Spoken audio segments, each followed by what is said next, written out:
इतनी परेशानियां आई, आज हम कामयाब हैं। लेकिन अपनी कामयाबी बताने से पहले एक घटना बता देते हैं। एक हिंदुस्तान में व्यक्ति हैं जिनको कहा जाता है सदी का महानायक। सब लोग जानते हैं उनका नाम क्या है? उनका नाम अमिताभ बच्चन। अमिताभ बच्चन के बारे में सब लोग जानते हैं। ये 1980 की बात है। 1980 में लगातार उनकी 3-4 फिल्में सुपर हिट हुई। उस समय रेडियो केवल था, टीवी नहीं था। रेडियो और पेपर में हम लोग पढ़ते थे। और रेडियो में उस समय रेडियो लोकप्रिय था बीबीसी। और उस समय बीबीसी के एक रिपोर्टर होते थे जिनका नाम था मार्क टूली। इंडिया में वो प्रमुख थे, हिंदी सर्विस के प्रमुख थे। रहने वाले थे लंदन के, लेकिन हिंदी बहुत अच्छा बोलते थे। उन्होंने हिंदुस्तान में ही शादी की, हिंदुस्तान में ही बस गए। वो अमिताभ बच्चन का इंटरव्यू ले रहे थे। दीवार, जंजीर और कसमें वादे 3 पिक्चर लगातार अमिताभ बच्चन की हिट हुई थी। अमिताभ बच्चन का इंटरव्यू ले रहे थे और इंटरव्यू लेते लेते मार्क टूली ने पूछा अमिताभ बच्चन से कि मिस्टर बच्चन, कैसा लग रहा है आपको रातों रात सुपरस्टार बनकर? ठीक से ध्यान दीजिएगा। अमिताभ बच्चन से मार्क टूली ने पूछा था कि मिस्टर बच्चन, कैसा लग रहा है आपको रातों रात सुपरस्टार बनकर? अमिताभ बच्चन ने जवाब दिया था कि मिस्टर टूली, अमिताभ बच्चन को रातों रात सुपरस्टार बनने में केवल 20 साल लगे। अमिताभ बच्चन का जवाब था कि मिस्टर टूली, अमिताभ बच्चन को सुपरस्टार बनने में केवल 20 साल लगे हैं। मतलब समझे आप लोग? आज आपके सामने ये आदमी जैसा दिखाई दे रहा है, इसके पीछे की कहानी क्या है, इसके पीछे का मेहनत क्या है, इसके पीछे का संघर्ष क्या है, इसके पीछे का सपना क्या है, इसके पीछे का विजन क्या है। अगर यह अगले 1 घंटा में आप समझ गए तो हो सकता है कि अगले साल इस तरह की कोई मीटिंग हो तो आप स्टेज पर हो, आपके हाथों में माइक हो और हम पीछे बैठकर कभी ताली बजा रहे हों।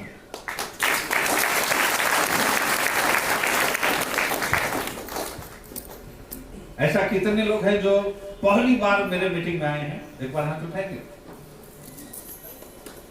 चलिए, संख्या बहुत ज्यादा है। नाम कमलेश्वर राय, रहने वाले पटना का, उम्र 61 साल 2 महीने 25 दिन, क्वालिफिकेशन 2री क्लास के।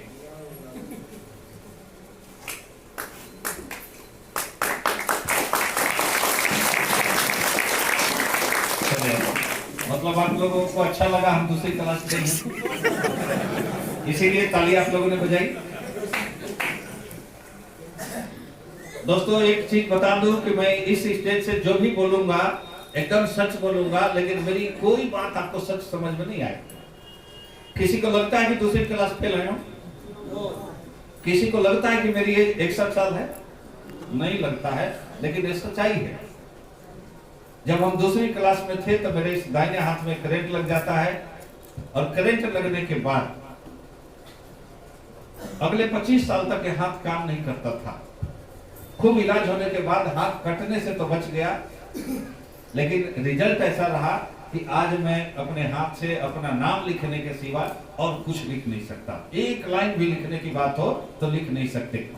अगर अपना नाम भी मैं दोबारा लिखता हूं तो हूबहू नहीं लिख पाते हैं।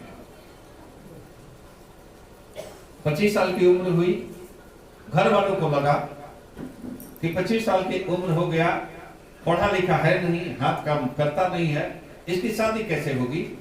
तो एक रिश्तेदारी में मेरी शादी हो गई। हम शादी करना चाहते नहीं थे, हम जानते थे कि काम तो कुछ कर नहीं सकते हैं, तो शादी करने से क्या फायदा, फिर किसी घर के लड़की को लाकर उसका लाइफ क्यों बर्बाद करें।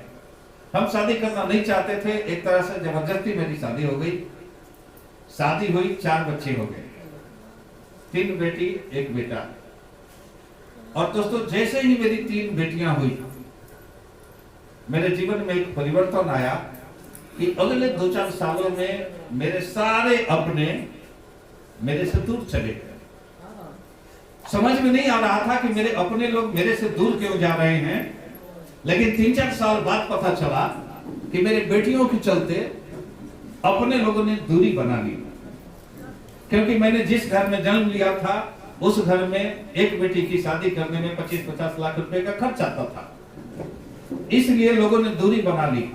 सब लोगों को लगता था कि अगर इसके साथ रहेंगे या इसको साथ रखेंगे तो इसके बच्चों को खिलाना पड़ेगा, खाना देना पड़ेगा, कपड़ा देना पड़ेगा, शादी करनी पड़ेगी, इसलिए लोगों ने दूरी बना ली। हम मुश्किल में आ गए। हम अपने बच्चों को बोझ नहीं समझते थे, छोटा मोटा कुछ काम करके अपने बच्चों का पेट भर रहे थे, लेकिन सपना बड़ा था। गांव से पटना आ गए। पटना आए तो बड़े भाई बैंक मैनेजर थे, वो गए थे बैंक। उनके घर में आए तो बड़ी भाभी ने रूम में जगह नहीं दी। 3 रूम का फ्लैट था, बरामदे में हम लोगों को जगह मिली। 4 बच्चे थे, पत्नी और हम। बरामदे में चटाई बिछाया गया और वहीं बैठे हम लोग। खाना पीना मिल गया। खाना पीना इसलिए मिल गया था कि भाभी को पता नहीं था कि हम लोग परमानेंट के लिए पटना है। उनको लगता था कि घूमने आया होगा, कुछ काम से आया होगा, 1-2 दिन में चला जाएगा। लेकिन 8 बजे हमने बताया कि अब यहीं रहना है और पटना में कुछ काम करना है। बड़े भाई आए, रूम में गए। भाभी पता नहीं क्या उनसे बात की, बोली। बड़े भाई ने हमको बुलाकर कहा कि आगे का क्या प्लान है। मैंने कहा पटना में रहकर कुछ काम करना है, ढूंढेंगे। उन्होंने कहा पटना में रहना है तो अपना व्यवस्था कर लो। हमने कहा कि वही तो चाहते हैं, उसी पर बात करनी थी आपसे कि व्यवस्था कर दें। पिताजी का बनाया हुआ मकान है, 6 फ्लैट है, 5 भाई हैं, 1 फ्लैट मेरे को खाली कराकर दे दीजिए। उन्होंने एक लाइन में कहा कि इस घर में तुम्हारा कुछ नहीं है। जैसे ही उन्होंने कहा कि इस घर में तुम्हारा कुछ नहीं है, हमने कहा ठीक है, मंजूर है, हमको कुछ नहीं है, लेकिन रहने का तो व्यवस्था कर दीजिए। उन्होंने कहा कि यहाँ नहीं, तुम यहाँ से जाओ, अपना व्यवस्था कर लो।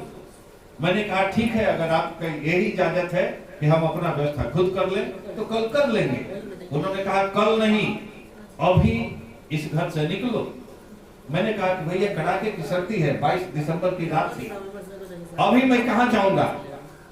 मैंने कहा कि आपके सिवा इस पटना में मेरा कौन है, मैं कहाँ जाऊंगा। उन्होंने धीरे से कहा कि इस पटना में मेरे सिवा तुम्हारा कोई नहीं है। मैंने कहा कोई नहीं है। उन्होंने कहा बच्चों को उठाओ, पत्नी को उठाओ, पास में गंगा नदी है, जाकर डूब लो। और जैसे ही बड़े भाई ने यह बात कही, बच्चों को लिए घर से निकले, आ गए पटना स्टेशन पर। थोड़ा सा कल्पना करके आप देखेंगे, 22 दिसंबर की रात, कड़ाके की सर्दी, न ओढ़ने के लिए एक चादर, न बिछाने के लिए एक चादर, गोद में बेटा था। कैसे कटी होगी वह रात। कूड़े से, नाली से अखबार, पेपर, प्लास्टिक उठाकर हम लाते थे और उसको जला जलाकर कटी थी मेरी ठंड भरी रात। सुबह हुई, एक मित्र के यहाँ गए। मित्र ने देखा, बहुत दिनों के बाद आए थे। उसने कहा क्या समाचार है। हमने कहा समाचार सब ठीक है, बस एक काम करो, तुम्हारे घर हम चाय भी नहीं पिएंगे, खाना भी नहीं खाएंगे, पानी पी सकते हैं। एक काम करो, मेरे लिए कुछ काम का व्यवस्था कर दो। और अपनी सारी कहानी हमने सुना दी। वो नाश्ता कर रहा था और पूछ रहा था कि क्या कर सकते हो। हम कह रहे थे कुछ भी कर सकते हैं। अगले 1 घंटे में उसने 20 बार पूछा कि क्या काम कर सकते हो, और हम कह रहे थे कुछ भी कर सकते हैं। 1 घंटा बाद मेरा मित्र पूछता है कुछ भी का मतलब। हमने कहा भैया कुछ भी का मतलब कि अगर ग्लास प्लेट धोने का काम मिले वो भी कर सकते हैं। वह मेरा मित्र जाता है। शाम को 3 बजे, ढाई 3 बजे जब खाना खाने आता है तो मेरे से कहता है कि मेरे बाइक पर बैठो। मैंने कहा क्या बात है। तो उसने कहा बैठो, तुम्हारे लिए काम ढूंढ दिए। वो बैठाता है अपने बाइक पर और पटना महावीर स्थान के बगल में न्यू मार्केट है, वहां एक कपड़े की दुकान है गीतांजलि बस्ता में, वहां ले जाता है और कहता है कि यही काम करना है। उस दुकान पर छोड़ता है, दुकानदार से कहता है कि यही वो लड़का है, और हमसे कहता है यही काम करना है यहीं पर, और वो चला जाता है।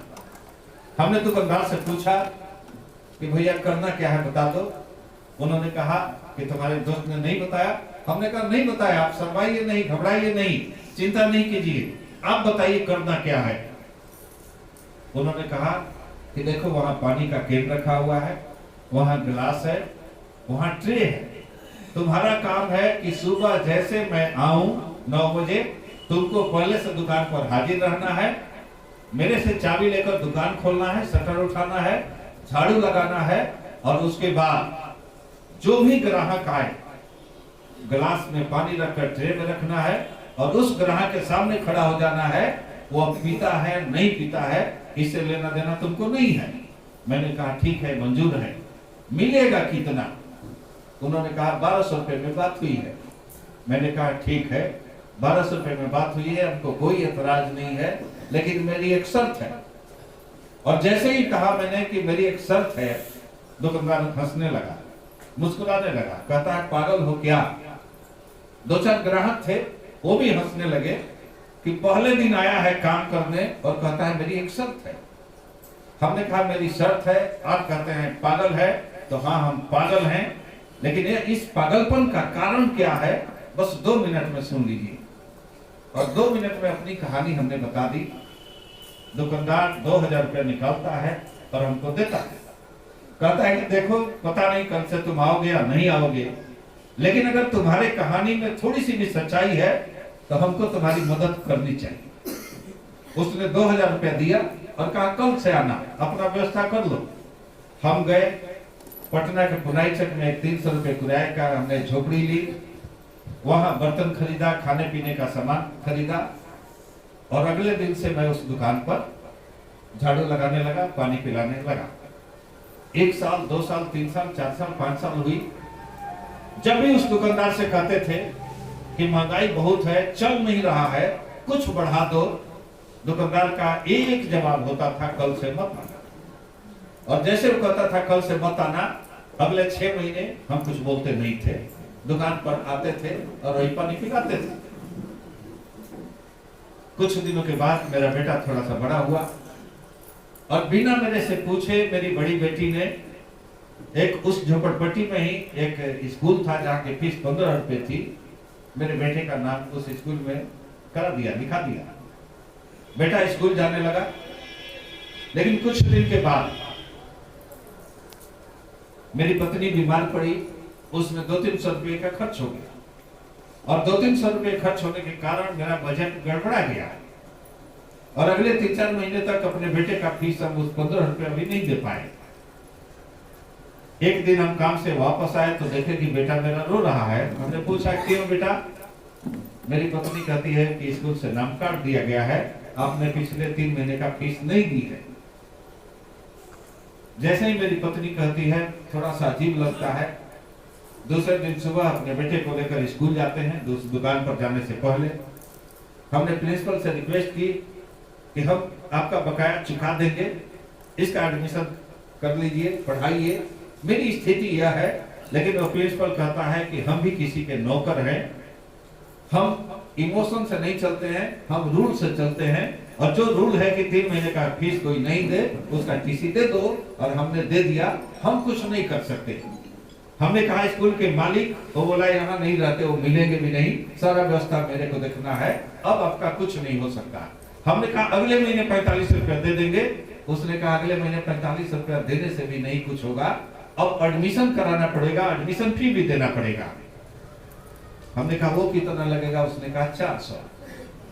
हमने कहा सर 45 रुपया नहीं दे सकते तो 400 कहां से देंगे? उन्होंने कहा यह तेरा प्रॉब्लम। और जैसे ही वो व्यक्ति कहा, हमने इतना क्विक डिसीजन लिया कि नहीं, इस दुनिया में नहीं रहना है। जब अपने एक बच्चे को पढ़ा नहीं सकते तब इस दुनिया में जीकर क्या करेंगे? और हमने वहां डिसीजन लिया कि अभी हम बाजार जाएंगे, एक जहर की पुड़िया लाएंगे, खुद खाएंगे, बच्चों को खिलाएंगे, पत्नी को खिलाएंगे, जीवन लीला समाप्त कर लेंगे। और दोस्तों हम निकल गए बाहर। ये अभी नहीं देखे कि मेरा बेटा किधर जा रहा है, हम निकल गए बाजार। लेकिन घर से अचानक निकले थे, मेरे पॉकेट में उस समय 10 रुपए का नोट नहीं था।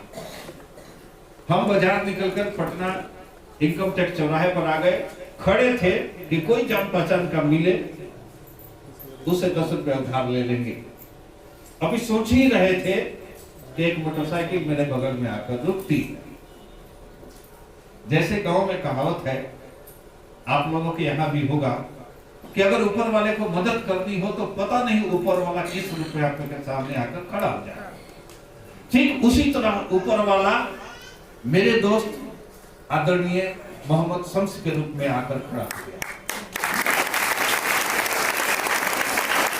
मेरे पुराना दोस्त जिनका नाम है मोहम्मद शम्स, वो आकर खड़ा हो गए और देखते ही पूछते हैं कि कमलेश यहाँ क्यों, क्या कर रहे हो?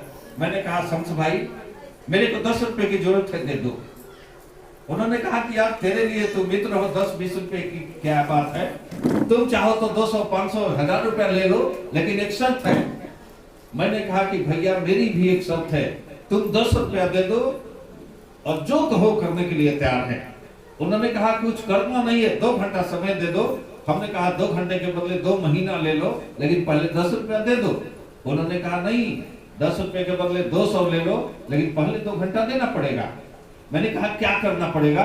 उन्होंने कहा करना कुछ नहीं है, बैठो मेरे गाड़ी पर। उनके गाड़ी पर बैठते हैं और वो लेकर जाते हैं पटना के IMA हॉल में, जहां इसी तरह की RCM की मीटिंग चल रही थी। पहली बार एक तरह से जबरदस्ती मेरे को ले गया था। यहाँ भी कुछ ऐसे लोग होंगे जिनको किसी तरह फुसलाकर बहलाकर जबरदस्ती लाया गया होगा इस मीटिंग में। कोई है क्या? अगर कोई है तो एक बार हाथ उठाएगा। एक व्यक्ति है, नहीं है तो 4-5 उठा नहीं जाएंगे। 2, 3, 4, 1-2 और लोग हैं, 5, 6, चले 6-7 लोग मिल गए। थोड़ा सा मेरे बातों पर ध्यान दीजिएगा। हो सकता है कि एक दिन जबरदस्ती मेरे को ले गया था और मेरी किस्मत बदल गई। हो सकता है कि आज आपके साथ भी ऐसा। उस दिन गए थे, मोटरसाइकिल लगा रहे थे शम्स भाई, हम आगे आ गए। उन्होंने कहा, हमने कहा क्या करना है? उन्होंने कहा कि इसी हॉल में मीटिंग हो रही है, बैठना है 2 घंटा। गेट पर आ गए। गेट पर एक भाई साहब कोट टाई लगाकर बैठे थे। जैसे ही गेट पर आए उन्होंने कहा टिकट। यहां भी हुआ होगा, यहां भी हुआ, मतलब वही जो उस दिन हुआ था यहां भी वही हो रहा है। मतलब हम लोग सही रास्ते पर जा रहे हैं। हमने कहा किस चीज का टिकट? उन्होंने कहा मीटिंग का टिकट। हमने कहा कि कोई ऑर्केस्ट्रा प्रोग्राम है? उन्होंने कहा नहीं। और फिर ऊपर से नीचे तक ऐसे देखे जैसे किसी तरह का अपराध हमने कर दिया है। तब तक शम्स भाई आ गए। उन्होंने कहा कि हम देते हैं। उन्होंने 60 रुपया निकाला, कहा 2 टिकट दो। आज 100 रुपए की टिकट हो गई है, उस समय 30 रुपए की टिकट थी। 60 रुपया निकाला, उन्होंने 2 टिकट दिया। जैसे ही 60 रुपया में 2 टिकट लिए, हमने कहा कि शम्स भाई हम तो समझते थे कि बहुत दिमाग वाले आप हो, लेकिन आप तो बेवकूफ निकले। उन्होंने कहा बेवकूफ क्यों? मैंने कहा कि भैया 30 रुपए का आपने मेरे लिए टिकट लिया, अगर 10 रुपया वहीं दे दिए होते तो सॉलिड 20 रुपया आपका बच गया होता। उन्होंने कहा कि कमलेश तुम समझोगे नहीं, अभी थोड़ा देर बाद समझ में आ जाएगा। हमने 30 रुपया का टिकट नहीं खरीदा है, हमने 30 रुपये का बीज खरीदा है। इस बीज को आज लगाएंगे। हो सकता है कि यह बीज एक दिन पौधा बने, हो सकता है कि बीज एक दिन पेड़ बने, और ये भी हो सकता है कि यह बीज एक दिन बहुत बड़ा बगीचा बने, और इस बगीचे का फल हम खाएंगे, मेरे बच्चे खाएंगे, और हो सकता है कि मेरे आने वाली 6 पीढ़ियां भी खाए, फिर भी इसका फल कम न हो। हमने इस कागज के टुकड़े को उलट पुलट कर देखा। हमने कहा कि ये तो कागज का टुकड़ा है, इसमें बीज कहाँ है? उन्होंने कहा कि अभी समझ में नहीं आएगा, चल बैठ। और जबरदस्ती धक्का देकर उन्होंने मीटिंग में बैठा दिया। मीटिंग में जैसे बैठे, मीटिंग स्टार्ट हुआ। एक व्यक्ति आया और कहा कि अब आप लोग खड़े हो जाएं, राष्ट्रगान करेंगे।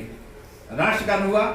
उसके बाद एक व्यक्ति आया और कहा कि इस बिजनेस से पहला दूसरा इनकम किसको किसको आया है। 5-6 लोग आए और किसी ने कहा कि मेरी इनकम 500, किसी ने कहा मेरी इनकम 600, किसी ने कहा मेरी इनकम 400, किसी ने कहा 700। हमको समझ में नहीं आया। लेकिन उन्होंने कहा कि ऐसे कितने लोग हैं जिनकी इनकम 1000 से 5000 के बीच में आई है। 5-6 लोग फिर गए। किसी ने कहा मेरी इनकम 1500, किसी ने कहा 2000, किसी ने कहा 3000, और हमको माजरा समझ में आ गया।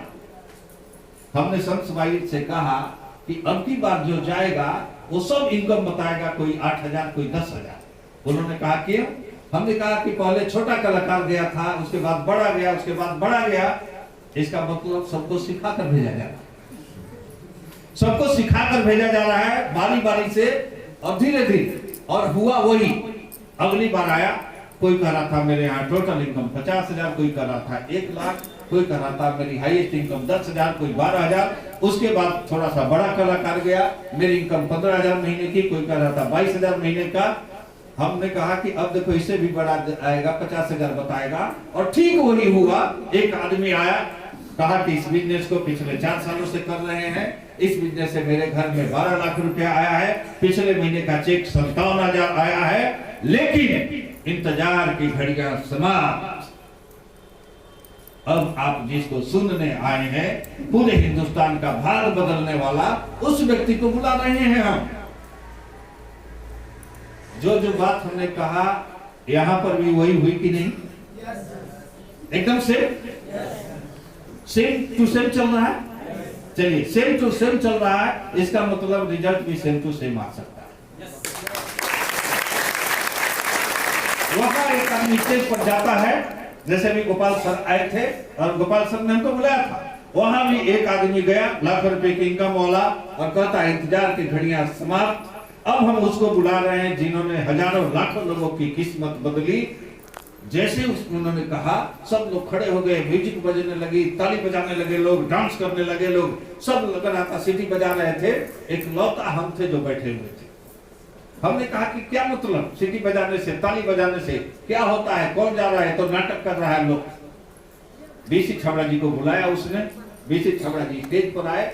सब लग रहा था कि सबको करोड़ों की लॉटरी मिल गई, इतने सब खुश थे, इतने चेहरे पर रौनक थी। और अकेला हम उदास इसलिए बैठे थे कि अब तो 1.5 घंटे की बात है, 10 रुपया मिलेगा, मेरा काम हो जाएगा। आधा घंटा कट गया। हम इस इंतजार में बैठे थे, बीसी छाबड़ा जी बोल रहे थे, बोले जा रहे थे, सब लोग बीच में डांस कर रहे थे, ताली बजा रहे थे, कभी कभी म्यूजिक भी बज रही थी, और हम चुपचाप शांत थे। 2 घंटा खत्म हो गया, 1.5 घंटा समाप्त हो गई, बचा था आधा घंटा। हमने शम्स भाई से कहा कि 10 रुपया निकाल कर दे दो, जैसे 2 घंटा खत्म होगा हम चले जाएंगे। उन्होंने कहा कि भाई एकदम मिल जाएगा, गारंटी है, तुम चिंता मत करो, मीटिंग तो खत्म होने दो, अब आधा घंटा से ज्यादा मीटिंग नहीं है। और जैसे ही बात कर रहे थे हम लोग, बीसी छाबड़ा जी के मुंह से एक बात निकली। बीसी छाबड़ा जी ने कहा, कोई फर्क नहीं पड़ता कि आप गांव के रहने वाले हो कि शहर के। उन्होंने कहा कोई फर्क नहीं पड़ता कि आप पढ़ने वाले हो कि पढ़ाने वाले, कोई फर्क नहीं पड़ता कि आप नौकरी करते हो कि बेरोजगार हो, कोई फर्क नहीं पड़ता कि आप अमीर हो कि गरीब हो, कोई फर्क नहीं पड़ता कि आप औरत हो कि मर्द हो, कोई फर्क नहीं पड़ता कि आप मालिक हो कि मजदूर हो, कोई फर्क नहीं पड़ता कि आप रोडपति हो कि करोड़पति हो, कोई फर्क नहीं पड़ता कि आप पढ़े लिखे हो कि अंगूठा छाप हो, कोई फर्क नहीं पड़ता कि आपके इसमें भेजा है कि नहीं। आपके जीवन में फर्क इसलिए पड़ सकता है कि यहाँ कामयाबी का कलेजा है।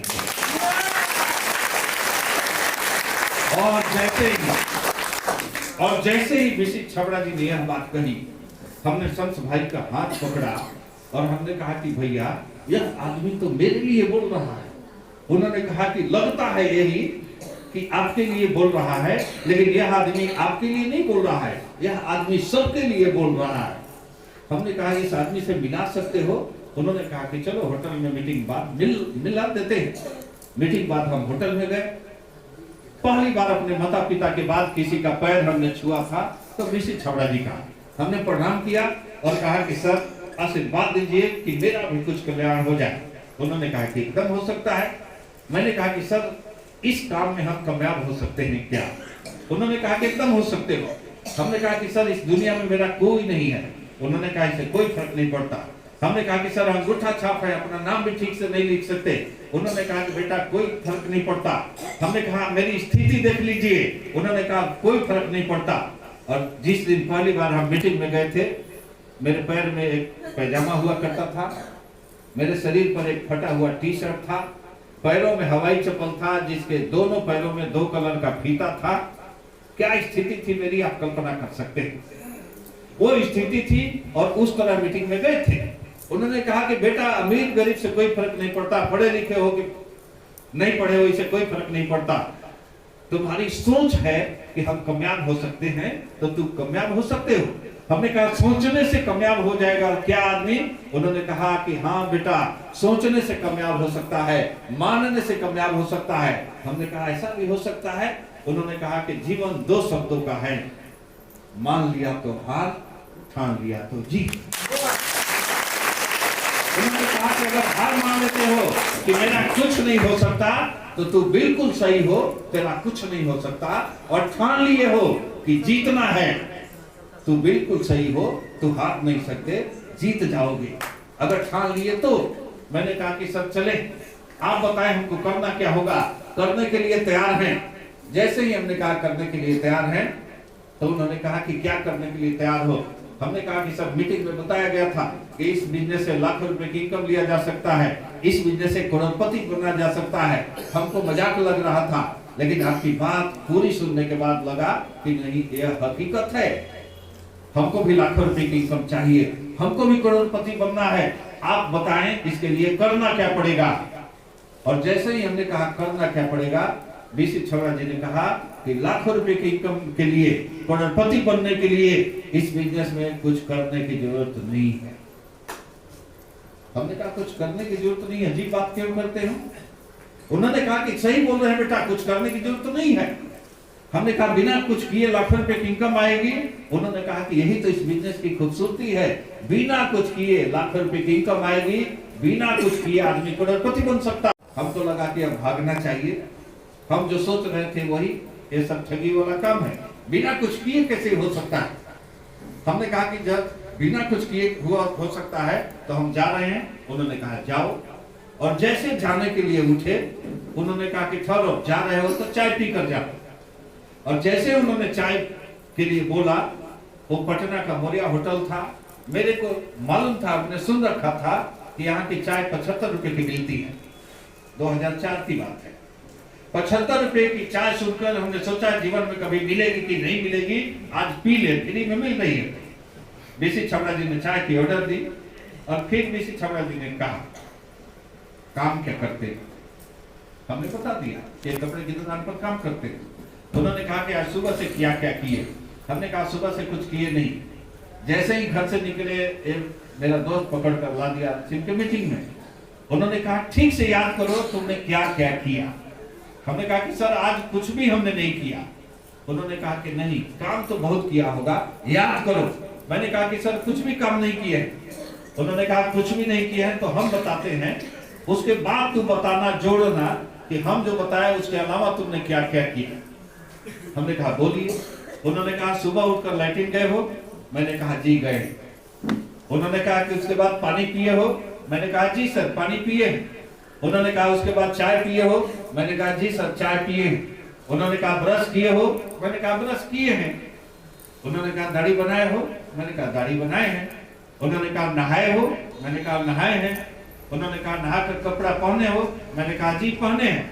उन्होंने कहा कि कपड़ा पहनने के बाद नाश्ता किए हो। मैंने कहा जी सर नाश्ता किए हैं। उन्होंने कहा कि बेटा सुबह से अभी तक इतना काम किए हो और कह रहे हो कि काम नहीं किए हैं। हमने कहा सर इसमें काम कहाँ है। उन्होंने कहा कि यही तो आरसीएम की जादू है, सुबह से जो किए हो केवल यही अगर जिंदगी भर करते रहोगे तो गारंटी है कि करोड़पति बन जाओगे। लेकिन हमको समझ में नहीं आया कि इससे कैसे करोड़पति बनेंगे। तब उन्होंने एक बात कही कि देखो थोड़ा सा नजरिया बदलना है। सुबह लैट्रिन गए हो और लैट्रिन से आने के बाद किसी और हैंड वॉश से हाथ धोए हो। मैंने कहा जी। उन्होंने कहा कि आज के बाद कल से आरसीएम के हैंड वॉश से हाथ धोना। मैंने कहा ठीक है। उन्होंने कहा कि आने के बाद चाय पिए हो, कल तक किसी और का चाय पत्ती, आज से आरसीएम का चाय पत्ती इस्तेमाल करो। कल से तक किसी और के रेजर से दाढ़ी बनाते थे, आज से आरसीएम के रेजर से बनाओ। कल तक किसी और का टूथपेस्ट टूथब्रश इस्तेमाल करते थे, आज से आरसीएम का करो। कल तक किसी और के साबुन से नहाते थे, आज से आरसीएम के साबुन से नहाओ। कल तक किसी और का तेल मसाला यूज करते थे, आज से आरसीएम का करो। कल तक किसी और का कपड़ा पहनते थे, आज से आरसीएम का पहनो। केवल इतना करो, गारंटी है कि तुम करोड़पति बन सकते हैं। मैंने कहा कितने दिन में करोड़पति बन सकते हैं? उन्होंने कहा 20 साल में। हमने कहा सर 20 साल लगेगा करोड़पति बनने में? उन्होंने कहा कि चलो जो काम तुम कर रहे हो उसमें कितने साल में बन जाओगे करोड़पति? हमने कहा कि उसमें तो 20 जन्म में भी नहीं बनेंगे। उन्होंने कहा कि उसमें 20 जन्म में नहीं बनोगे और इसमें 20 साल में गारंटी है, लेकिन एक काम है इसमें तुम्हारे हाथ में। इस 20 साल वाले समय को अगर तुम चाहो तो कम कर सकते हो। हमने कहा कितना कम होगा? उन्होंने कहा तुम चाहो तो इसको 20 से घटाकर 18 कर सकते हो, तुम चाहो तो 15 कर सकते हो, तुम चाहो तो 12 कर सकते हो, तुम चाहो तो इसको 10 साल भी कर सकते हो, तुम चाहो तो 5 साल भी कर सकते हो। और बहुत लोगों ने 3 साल में भी ये काम कर दिया, तू चाहो तो 3 साल भी कर सकते हो। हमने कहा अपने हाथ में है? उन्होंने कहा हाँ अपने हाथ में है। मैंने कहा अपने हाथ में है तो क्यों कोई 20 साल लगाएगा, 3 साल में क्यों नहीं करेगा? उन्होंने कहा कि यही तो कमाल है, अपने हाथ में है। हमने कहा कि अपने हाथ में है तो समय घटाने के लिए क्या करना पड़ेगा? उन्होंने कहा समय घटाने के लिए भी कुछ करने की जरूरत नहीं है, जो तुम बचपन से करते आए हो समय घटाने के लिए भी यही काम करना है। हमने कहा समय घटाने के लिए भी अपने हाथ में है और वही काम करना है जो बचपन से करते आए हैं। उन्होंने कहा कि हाँ बेटा। हमने कहा क्या करते आए हैं और क्या करना है? उन्होंने कहा कि बचपन से एक काम तू करते आए हो कि जो चीज बचपन से तुमको अच्छा लगता है अपने जानने वाले को बताते हो। एग्जाम्पल उन्होंने दिया, शंभू सर है, एक बार शंभू सर के लिए तारीफ।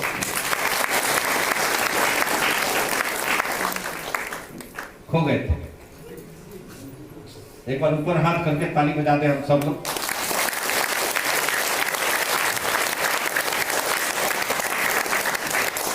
उन्होंने कहा कि फिल्म देखते हो? हमने कहा देखते हैं। उन्होंने कहा सबसे अच्छा फिल्म? हमने कहा कि हमको सबसे अच्छा फिल्म शोले लगा था। उन्होंने कहा कि शोले पिक्चर देखने के बाद किसी को बताए थे? हमने कहा सैकड़ों लोगों को बताए थे।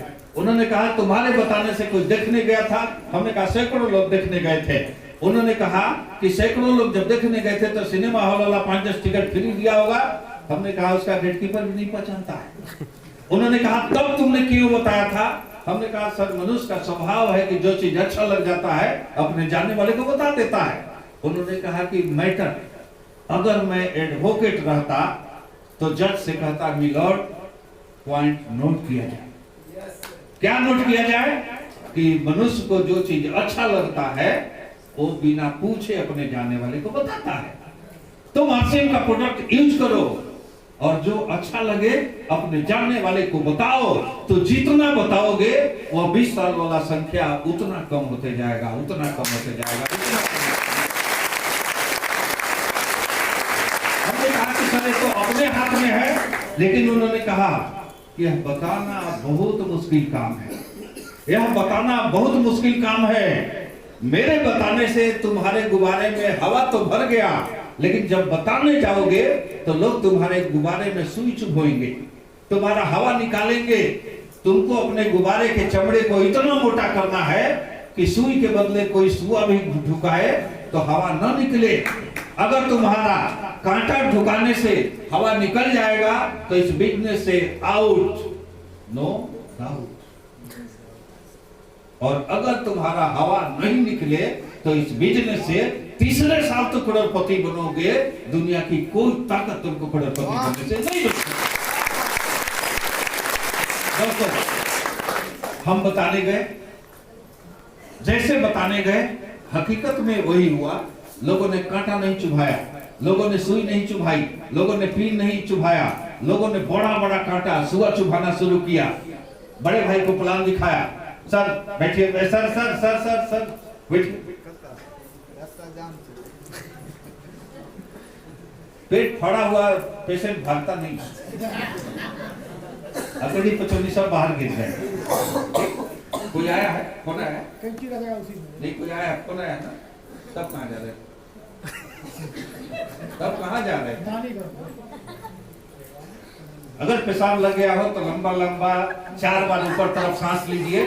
2 घंटे के लिए पेशाब पैखाना रोक सकते हैं। नहीं, इसमें हंसने की जरूरत नहीं है। मान लीजिए रात के बस से आप पटना से यहाँ आ रहे हैं और रात को कहीं पेशाब लग जाए, बस वाला जहाँ कहेंगे रोकेगा नहीं, तब क्या कीजिएगा? आप लंबा लंबा ऊपर की तरफ सांस लीजिए, 2 मिनट सांस लीजिए, 2 घंटे के लिए पेशाब पैखाना रोक सकते हैं। मुफ्त का दवा है, देख चेक कर लीजिए। बीसी छाबड़ा जी ने कहा कि बेटा तुम चाहो तो 3 साल में ऐसा कर सकते हो, अगर अपने गुब्बारे का चमड़ा तुमने मोटा रखा तो। हमको समझ में नहीं आई, लेकिन सबसे पहले अपने भाई को हमने आरसीएम के बारे में बताया। मेरे भाई ने लात मारकर घर से निकाल दिया। दोस्तों को बताया, दोस्तों ने फ्रॉड करना चालू कर दिया। रिश्तेदारों को बताया, रिश्तेदारों ने इज्जत प्रतिष्ठा बर्बाद करने वाला काम कहा। अब मेरी हालत हो गई क्या कि जिसको जिसको बताया था आरसीएम, अब दूर से देखता था वो मुड़ जाता था। जैसे वही हालत हो गई जैसे आपके घर कोई चंदा मांगने जाता है और आप चंदा मांगने वाले को कह देते हैं कि कल आना, और कल जब दूर दिखाई देता है तो आप मुड़ जाते हैं ऐसे कि मिल जाएगा तो देना पड़ेगा। वही मेरी हालत हो गई। जो कहते थे कि प्लान तो बहुत बढ़िया है, क्या कमाल का आरसीएम बिजनेस है, कल आना, और वो कल कभी आता नहीं था। वो दूर से देखता था, मुड़ जाता था। हालत ऐसी हो गई एक दिन कि एक मेरा दोस्त कहता था कल आना, फॉर्म लेकर आना, साइन करेंगे, 1500 रुपया देंगे, इस बिजनेस को मिलकर बहुत बढ़िया से करेंगे। उसके घर जा रहे थे, सामने उसका घर था, करीब 100 मीटर पैदल जा रहे थे। मोटरसाइकिल से तेजी से निकला, मेरे सामने मोटरसाइकिल खड़ा किया, अपने घर के अंदर गया। 1 मिनट के बाद हमने जाकर कॉल बेल बजाया। उसका छोटा सा बेटा 4 साल का निकला। मैंने कहा कि बेटा पापा से बोलो अंकल आए हैं। वो लड़का अंदर जाता है और 1 मिनट में आकर कहता है कि अंकल पापा ने बोला है, अंकल को बोल दो कि पापा घर में नहीं। हम समझ गए कि बच्चा कहना क्या चाहता है। हम समझ गए कि लोग मिलना नहीं चाहते। हमने बीसी छाबड़ा जी को फोन किया कि सर आपने कहा था कि बिजनेस दिलों को दिलों से जोड़ता है, मेरे तो जुड़े लोग टूट गए, मैं क्या करूं? बीसी छाबड़ा जी ने कहा कि 1 सप्ताह बाद पटना आ रहे हैं, मिलो। 1 सप्ताह के बाद पटना बीसी छाबड़ा जी मिले। हमने कहा कि आपसे नहीं करना है सर। उन्होंने कहा क्यों नहीं करना है? हमने कहा कि यह प्रॉब्लम है।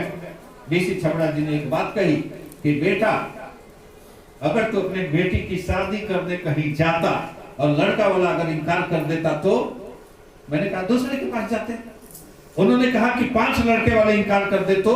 हमने कहा 6ठे 7वें के पास जाते। उन्होंने कहा 10 इनकार कर दे तो? हमने कहा सर 11वें 12वें के पास जाते। उन्होंने कहा 50 इनकार कर दे तो? हमने कहा सर मजाक मत करो, ऊपर वाले ने मेरे को बेटी दिया है, कहीं न कहीं इसके लिए लड़का होगा, ढूंढेंगे। उन्होंने कहा कि ऊपर वाले ने तेरे को आरसीएम दिया है, तुमको करोड़पति बनाने वाले कहीं न कहीं 2 लोग होंगे, ढूंढो ढूंढो ढूंढो। हम नहीं जानते थे कि गोपाल चौधरी कहाँ रहते हैं। बीसी छाबड़ा जी ने कहा कि ढूंढो, कोई जरूरी नहीं कि पहले को ढूंढोगे वही गोपाल चौधरी निकलेंगे। उन्होंने कहा कि दूसरा भी नहीं निकल सकता, लेकिन कहीं तुमको 2 डायमंड चाहिए, वो मिलेगा। आज मिले या कल मिले या परसों मिले या 1-2 वर्षों बाद मिले, तो भरा काम है ढूंढो। मैंने कहा किसको ढूंढे सर? जिसको जा रहे हैं प्लान दिखाने, वो कहता है नहीं करना है, नहीं करना है, नहीं करना है। उन्होंने कहा 2-4 लोग इनकार कर दिए, तू पीछे हट गया, तू निराश हो गया। उन्होंने कहा तुम्हारा सपना क्या है? हमने कहा सपना तो मेरे जीवन का बस एक है कि अपने बच्चों को पढ़ाएं, उस स्कूल में पढ़ाएं जिस स्कूल में मेरे बच्चे पढ़ना चाहें, उस टीचर से पढ़वाएं जहां मेरे बच्चे पढ़ना चाहते हैं, उस कॉलेज में पढ़ाएं जहां मेरे बच्चों का सपना था, उस देश में पढ़ाएं जहां मेरे बच्चे पढ़ना चाहते हैं। उन्होंने कहा कि सपना इतना बड़ा और कमिटमेंट इतना छोटा कि 4 लोग इनकार कर दिए और तू अपने सपने को छोटा कर दिया। बेटा बताना चालू करो, 2 लोग 4 लोग इनकार कर दें, इससे कोई फर्क नहीं पड़ता। हमने कहा कैसे बताएं सर? 10-20 लोगों को बताएं। उन्होंने कहा कि कुछ लोग होते हैं जो सुबह काम करते हैं और शाम को हिसाब जोड़ते हैं कि कितना प्रॉफिट हुआ। कुछ लोग एक सप्ताह में हिसाब करते हैं, कुछ लोग महीने में हिसाब करते हैं, उसको लोग बनिया कहते हैं। लेकिन जो दिवाली का दिवाली हिसाब करता है उसको लोग सेठ कहते हैं। तुमको छोटा बनिया बनना है कि सेठ बनना है? हमने कहा सर सेठ बनना है। उन्होंने कहा कि सेठ बनना है तो दिवाली से लेकर दिवाली तक हिसाब करो, एक साल के बाद तो हिसाब करना कि आसिम को तुमने दिया क्या और आसिम ने तुमको लौटाया क्या। हमने कहा कैसे करेंगे? तब उन्होंने कहा कि प्रतिदिन प्लान दिखाओ, 2 लोगों को प्रोडक्ट के बारे में बताओ, महीने में होगा 60। हमने कहा सर इतना मालूम है, इतना जोड़ लेते हैं कि 2 लोगों को डेली बताएंगे तो महीने में 60 होगा। उन्होंने कहा इतना जोड़ लेते हो तो फिर से सुन लो, प्रतिदिन 2 लोगों को बताओगे अपने प्रोडक्ट के बारे में, महीने में होगा 60। गारंटी है कि उसमें से समझ ही जाएंगे 2-4 8। उन्होंने कहा प्रतिदिन 2 लोगों को बताओगे, महीने में होगा 60, उसमें समझ ही जाएंगे 2-4 8। और जो 2-4 8 समझे उनको भी यही बता दो। और ऐसा बताते बताते 1 साल के बाद हिसाब करना कि तू बनिया से सेठ बन गए हो कि नहीं। दोस्तों बताना शुरू किए 2-4 लोगों को बताए। 5,000 का बिजनेस हुआ, 500 रुपए का चेक आया। अगले महीने बताए 1,200 रुपए का चेक आया। या चेक बढ़ते ऐसा बढ़ा कि 13वें महीने में रॉयल्टी अचीवर नहीं टेक्निकल अचीवर हो गए थे। और 13वें महीने का मेरा इनकम था 1,12,000 रुपए। ये आज की बात नहीं है, ये 15 साल पहले की बात है। 15 साल पहले 13वें महीने की इनकम थी 1,12,000 रुपए। बीसी छबड़ा जी को बताए। उन्होंने कहा दिवाली से दिवाली का हिसाब करने का मजा देखा, अब तू बनिया हो कि सेठ। हमने कहा सेठ के हाथ तो सब टाटा बिरला बन जाएंगे। जब 1 साल की इनकम 13वें महीने की इनकम 1 लाख हो सकती है तो अगले 50 साल में तो हम बिरला टाटा बन जाएंगे। उन्होंने कहा कि बन जाओगे, अगर ये चाहोगे तो कभी नहीं बनोगे, लेकिन जिस दिन तुम्हारे दिमाग में आ जाएगी कि हमको बिरला टाटा बनना नहीं है, अपने टीम के हजारों लोगों को बिरला टाटा बनाना है, उस दिन तुम बन जाओगे। हमने कहा कि सर समझ में नहीं आई। उन्होंने कहा राजा बनना है। हमने कहा कि सर यही तो सपना है कि राजा बने। उन्होंने कहा राजा बनने का सपना है तो कभी राजा नहीं बन पाओगे, लेकिन अगर राजा बनाने का सपना है तो गारंटी है कि तुम महाराजा बन जाओगे।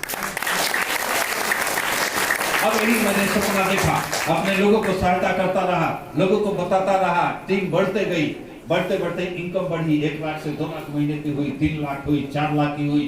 1 महीने की इनकम 4,72,000 हुई। और अगर आप सोचते हैं, अगर इनकम से मोटिवेट आप होना चाहते हैं, आप सोच रहे होंगे कि इसके बच्चे का क्या हाल हुआ। तो दोस्तों जिस बच्चे का 15 रुपए के लिए 15 या 45 रुपए के लिए एडमिशन नहीं हुआ था, नाम काट दिया गया था, उस एक बच्चे को पढ़ाने में मैंने 2,53,00,000 रुपए खर्च किया। और यह सब आसिम की बदौलत हुआ। उसने IIT रुड़की से बीटेक किया और एमटेक अमेरिका से किया। 1,30,00,000 फीस लगी थी अमेरिका में एमटेक कराने के लिए, वहां रहने खाने पीने का खर्च अलग से। आज मेरे 4 बच्चे हैं। एक बेटा अमेरिका में है, एक बेटी जर्मनी में है, एक बेटी लंदन में है, एक बेटी दिल्ली में है। वो इतना कमाते हैं कि बताएंगे तो शायद आपको बर्दाश्त नहीं होगा, लेकिन उनकी कमाई को छोड़ दे। इस आरसीएम से मेरे घर में अभी तक 6,80,00,000 से ज्यादा आ चुका है। अच्छा लग रहा है? इनकम अच्छी है।